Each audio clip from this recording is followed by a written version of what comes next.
Yo, yo, yo. Welcome to Hard Pass. I am your host, Jacques Slade. Today on the show, Steph Curry tries to invent the basketball version of a rocket ship. Edison Chin gets sued for an amount of money that could buy Greenland until it couldn't. Paige Beckers might be the Caitlin Clark of this year, which is hilarious because Caitlin Clark is still here. Shedeur Sanders attempts to survive the Browns' curse, the week's hottest releases, and of course, we have our Hard Pass. All right, let's start the show with some hot takes. Let's talk about Steph Curry's new shoe, the Curry Series 7, which Under Armour is proudly calling a super shoe. Now, that's a big claim. Super shoe is an actual term in the running world. It's not just marketing jargon like gourmet on a frozen pizza box. No, in marathons, a super shoe means thick foam, carbon plates, and the ability to make a man in split shorts look like he's hovering. These things have been shattering world records since the mid-2010s, the Nike Vaporflies being the most famous example. You know, the $500 pair that might only survive one marathon before becoming the world's most expensive lawn mowing shoe? And here's where Steph comes in. In 2023, while testing an Under Armour running prototype with that same space-age foam, he asked the question no one else thought to ask: what if I dunked in these? Which, to be fair, is also what a raccoon would say if you gave it an electric scooter. The result? A $160 basketball shoe.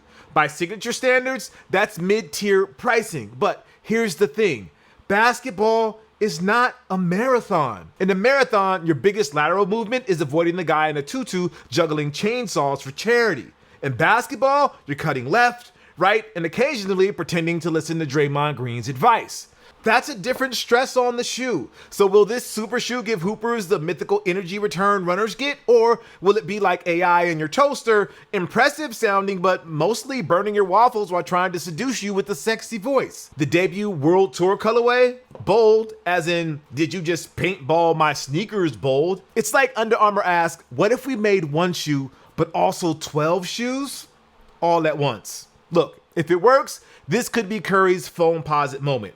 The break from his signature line that becomes legend. If not, it's joining the long list of shoes that promised the moon and delivered something closer to the Adidas Kobe 2. Yeah, we're back, Kobe 2 fans. We had a truce for a few weeks, but we're back. All right, now on to Paige Beckers, the presumptive WNBA Rookie of the Year. And currently, the biggest reason ESPN highlights don't feel like they're being scored by a funeral dirge. She's putting up some of the best rookie numbers since Caitlin Clark in the good old days of 2024. Yes, we're talking about 2024 like it's vintage footage of Babe Ruth. Some pundits, and by pundits I mean dudes with crypto referral codes in their bios, are already saying Paige is better than Caitlin. Which is a bold thing to say, unless you enjoy waking up to 400 angry DMs from the Clark Hive. Paige's on-court footwear? Nike GT Cut 3s. Not the outlet mall version, the Nike Actually Cares version. And if she keeps this pace, she's heading for a signature shoe. The problem? Nike moves on women's signature models like a glacier wearing ankle weights.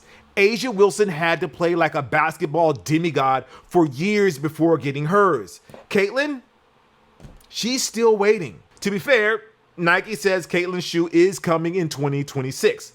But we're in year 2 and there's been nothing. No teaser, no wear test pics, not even a cheeky "of course I have a shoe" t-shirt moment like A'ja. Corporate silence, Nike's favorite love language. Nike, if you can turn John Morant into a marketing darling while he's live streaming his way into HR meetings, you can give Caitlin Clark her own shoe. And then there's Edison Chin, fashion mogul, clout founder, occasional actor, briefly accused of owing Nike $126 million. Yes, million. Q Sneaker Twitter losing its collective mind, obviously. People were making memes of him hoarding Yeezys like Scrooge McDuck. Chin himself basically went, what?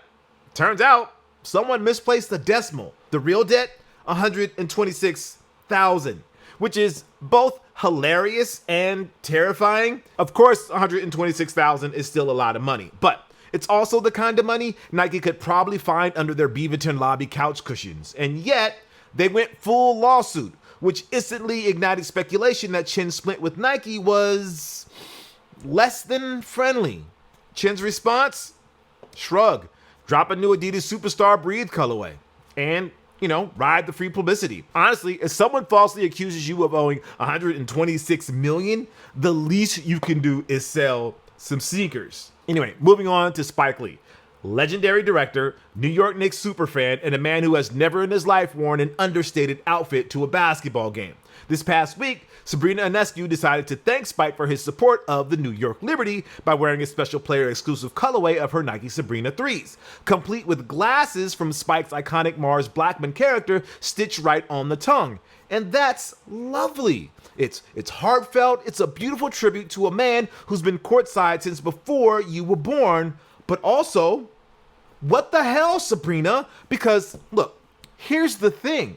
As someone whose entire online persona is the sneaker guy with glasses who also happens to be a diehard Lakers fan, I feel I've put in the work. I've been here, repping eyewear and sneaker culture since before dad shoe became a genre. And yet, no one, not one athlete has made me a PE. Not a Nike LeBron 22, not a Jordan Luka 4, not even a Puma from one of the new Lakers like Marcus Smart. I'd even take those off-brand rigorous Austin Reeves wears if it meant my specs got some shine. It's not that I'm bitter.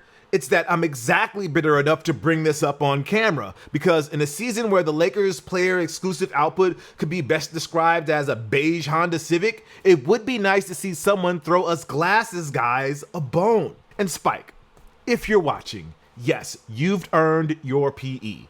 You've been putting in the hours at Madison Square Garden while I've been putting in the hours avoiding Lakers Twitter. But in the spirit of fairness, maybe next time Sabrina could do a split tribute. Mars Blackman glasses on one shoe and then my glasses on the other. Call it like a bi-coastal spectacular. We can workshop the name. Goodness.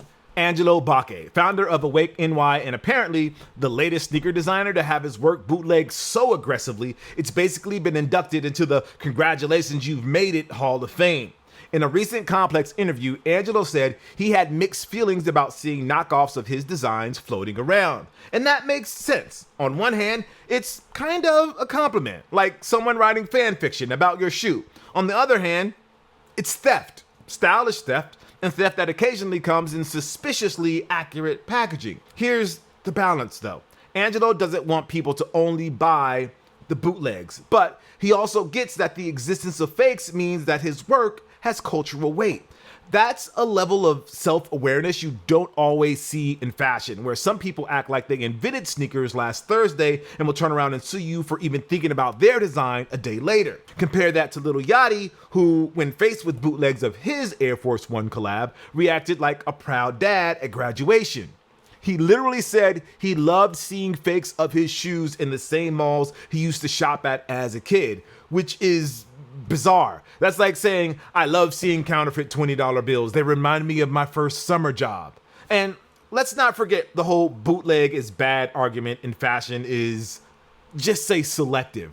Brands like Gucci, Louis Vuitton, even Nike have at various times themselves sold things that look suspiciously like other people's work. We call it homage when they do it, but counterfeit when anyone else does, which is a bit like getting mad at your neighbor for stealing your lawnmower while you're actively driving their car. In 2025, the line between imitation being flattering and imitation being a lawsuit is basically just vibes. If the person copying you is cool enough, suddenly it's a collaboration. If not, call the lawyers. And the end result is the same. Somewhere, someone is wearing a shoe that looks exactly like yours and they got it for a third of the price because the factory exit door was mysteriously propped open. Moving on. At first glance, Kalia Cooper, her Bright Lime Adidas Harden Volume 9 might just be the next GR colorway to drop because, let's be honest, neither Adidas nor Harden are above selling us a pair of lime green sneakers and calling it limited. But it turns out these PEs are made for Cooper and they're inspired by what I'm assuming is a favorite beverage of hers, Seagram's Ginger Ale. I mean, that would be weird if Adidas sent Cooper these PEs and it turns out she's not a fan of Seagram's. That would be like me getting a regular Austin Reeves PE and it's in the colors of San Miguel Red Horse, something that I don't even know what that is, but I'm assuming co-writer does since he put it in the teleprompter. Moving on. Mark your calendars, if that's a thing that people still do in this age of AI, because September 4th is the official drop of the Converse Shai 001 in the Butter colorway, the first signature shoe for Shai Gilgeous-Alexander, who is somehow both one of the NBA's most stylish players and the only man who can make a sleeveless sweater vest look like a legitimate lifestyle choice. Now, Converse and Shai have been teasing this shoe for months, and that's fine, until you realize sneaker culture has the patience of a toddler in a checkout line. Too much delay and hype can deflate faster than Elon Musk's Twitter rebrand rollout. Of course, the pair that really set the internet on fire wasn't even the retail release. It was the early Butter pair spotted on Drake. Yes, Drake. Which is weird because there are sneakerheads who still haven't forgiven him for existing. Not for anything specific, just, existing. Here's the twisted beauty of sneaker culture. There are people so allergic to Drake's influence, they will actively boycott this shoe, which selfishly is excellent news for me because it means I might actually get a pair at retail. This is the petty ecosystem we live in. Celebrity beefs turning into backdoor raffle wins. Now, some are already calling these bricks before they even hit shelves, but let's be real. First signature, first colorway, that's sneaker catnip. Even if Converse has done their best to dull the hype by making us wait longer than a Kanye album drop, the novelty will carry it on. These will sell out unless Drake decides to post another close-up wearing them with a Chrome Hearts beanie, which could either add $500 to the resale price or tank them entirely. In sneaker economics, that's called a quantum state. So, will the Shai 001 be a hit? Probably. Will the Butter colorway immediately be dubbed toast on Instagram? If it sits too long on shelves? Also yes, but either way, at least Converse can say they finally made something hype enough to be argued about on TikTok for a week, which in 2025 is basically the definition of a win. Let's talk about Shedeur Sanders, quarterback for the Cleveland Browns, son of Deion, Coach Prime Sanders, and living proof that sometimes nepotism works, and sometimes it leads you directly into the NFL's equivalent of the upside down. Now, I'm not saying I'm rooting against Shedeur, but I'm also a 49ers fan, which means my emotional bandwidth for caring about a Browns quarterback is roughly on par with my interest in learning the full cast list of The Bachelor Senior Edition. And to that, Cleveland is still in karmic purgatory for signing Deshaun Watson, a move so cursed it makes you wonder if the team is secretly run by the Final Destination's writer's room. And yeah, my investment here is pretty limited, but there is one thing that might keep me watching. The sneakers. Specifically, what Nike has planned for him in terms of the DT Max 96s, the Deion Sanders classic shoe. Because if you're the son of one of the coolest, flashiest NFL players ever, you have to bring the heat. Which brings me to Bronny James. Remember all the hype? The idea that LeBron's son would be out there in unreleased PEs from his dad's vault, rocking grails we've never seen before. And what did we get? LeBron next-gen PEs you can buy at Foot Locker, and Kobe's that are literally sitting in stock right now. That's not sneaker synergy. That's just, hey, Dad, can I borrow some of the regular stuff? Imagine if LeBron and Bronny had coordinated, matching LeBron PEs one night, Zoom generations for LeBron, while Bronny rocked a prototype of the LeBron 23 the next.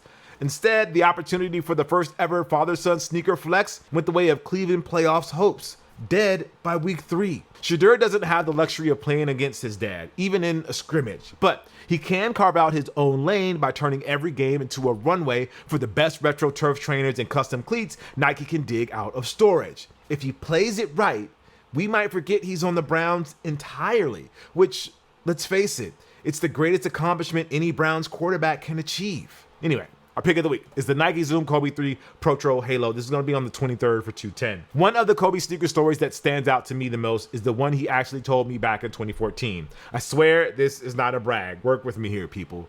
During an interview for the Nike Kobe 9, I asked Kobe what were his favorites from the now legendary Prelude pack, which he said that he couldn't pick out a favorite because they're all symbolic of big moments in my career. So it's really hard to pick a favorite. I think the one that really turned the most heads in the room when I told them was the Misery shoe, my 2008 shoe. And I said I want the shoe that looked like just misery. Oh, wow. I don't want it to be happy. I want it to be absolutely sad, like a vintage sad Picasso painting, because it was symbolic of the moment when we lost to the Celtics. Right. So I think that story was the one that kind of turned the most heads a little bit, I think. To hear that story now and to see this new Kobe 3 Pro Trail become a memory of his life and legacy in pure white is a little bittersweet, man. Happy birthday, Mamba. It's time for this week's Hard Pass. We're going to take something in sneaker culture that desperately needs to go and give it the ceremonial Viking funeral that it deserves. And this week, we have DJ Khaled. Because here's the thing. Khaled's sneaker content is no longer fun rich guy energy. It's turned into performance art for people who think unboxing videos are a legitimate genre of television. This week, Jordan Brand sent him the shattered backboard Air Jordan 1s. And shocker, he turned it into a multi-act Instagram opera. With Khaled, there's never just a simple unboxing. Oh no, there's a level system. Level 1, Khaled opens the boxes at a dining table the size of Rhode Island, while random people in the background silently pray that they won't be dragged into the video. Level 2, the still in the meeting bit. Once clever, now about as fresh as that Subway cookie you swore was soft, but turned out to be just as hard as granite. Level 3, celebrity cameos where Khaled pretends to be shocked by their rare PEs, despite the fact that this is all clearly staged. Remember when J Balvin gave Khaled his only pair of Jordan 3s? That was about as organic as a Hot Pocket. Level 4, the stunt. Khaled doing something so cringy, so rich guy pointless that you have to comment, which, by the way, is exactly what they want. Because here's the cruel truth. The only way to actually make Khaled stop is not to comment at all. No snarky, these make me like the shoes less, no passive aggressive emoji, nothing. The opposite of passion isn't hate, it's apathy. If enough people ignore him, maybe Jordan Brand will pivot to sending free pairs to someone more exciting, like a tax auditor. But Khaled's not our only problem this week. Oh no, because sneaker culture's other recurring villain is here, GateKeeping Skaters. Now, I get it. Skate shops don't want resellers snapping up every pair of dunks. But when you start making random kids perform physical challenges just to buy shoes, that's not gatekeeping, that's hazing. Do a kickflip or no sneakers for you sounds less like a sales policy and more like a deleted scene from Cobra Kai. And yet, some in the skate community defend it like they're guarding the Holy Grail. They act like the moment a non-skater touches a dunk, Tony Hawk's 900 magically vanishes from the history books. Which is absurd, not least because Vans, the actual skate shoe brand, has been selling to non-skaters for decades. And that brings us to this week's most delightful curveball, SZA. Vans just named SZA their new artistic director. And according to her interview with Vogue, she's going to be working on ad campaigns and designs for both new and classic models.